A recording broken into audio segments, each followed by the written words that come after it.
It's interesting because the history of the methodological division of labor in these various branches of theology involves shifting borders. In one paper I compared it to the Alsace region of France. At one point it belonged to Germany, and then to France, and then to Germany again, and then back to France.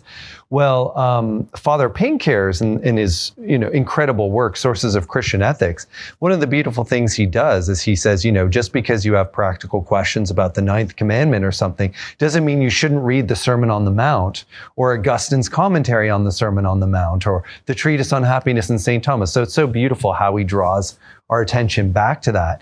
But at the same time, in terms of the methodological kind of musical chairs, what we would now call a discussion of growth in charity would be described as happening within moral theology or even virtue ethics. But if you look at the Baroque period, the early modern period after the Council of Trent, that would have been called either mystical theology or more commonly ascetic theology. But it was there all the same time. So it's interesting because Father Pincares will say, well, moral manuals dropped discussion of the virtues or grace or whatever. And that may be true in the moral manuals, but you can often find the same authors, for example, the Carmelites of Salamanca in the Baroque period, who write a 6-volume manual of moral theology that doesn't discuss the sort of bits of beatitude and virtue and grace and so forth.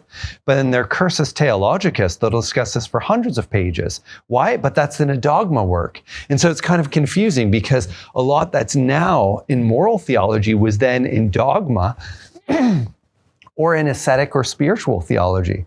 But it was actually there the whole time. It's sort of like a confusing shifting of borders. But if you can get around that fact, you see that the same material was actually there on growth and charity, beatitude, the gifts of the Holy Spirit, and so forth. It almost sounds like theology was one. Yeah. Do you agree that the practical or the negative consequence, though, was that the division between moral and mystical or ascetical came out practically in that there was an idea that, well, average lay people deal with moral theology and the ascetical or mystical is for monks and cloistered nuns, of which there were many, and priests had to deal with a lot of infuse, contemplate, like there was a lot to do in that area, but that seems to be how the history runs, and that Garrigou tries to bring the thing back and explain these things really are for everybody, anticipating the universal call to holiness, etc. That narrative, seems attractive to me and makes a certain amount of sense. Do you think that's historically accurate? Because a lot of the literature is happening at universities and seminaries. It's not actually directed towards a lay readership. And so the idea is that when you're reading your moral manuals and you're reading your dogmatic manuals, it's synthesized concretely in that historical context for that seminary. So people are able to think back and forth between different courses, just like we would between our philosophy courses and our theology courses now when talking about substance or something like that.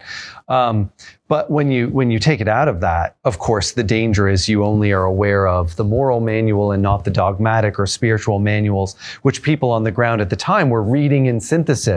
They were actually organically putting together. But at the same time with lay people, it's really interesting, although there was probably a lot of work that needed to be done.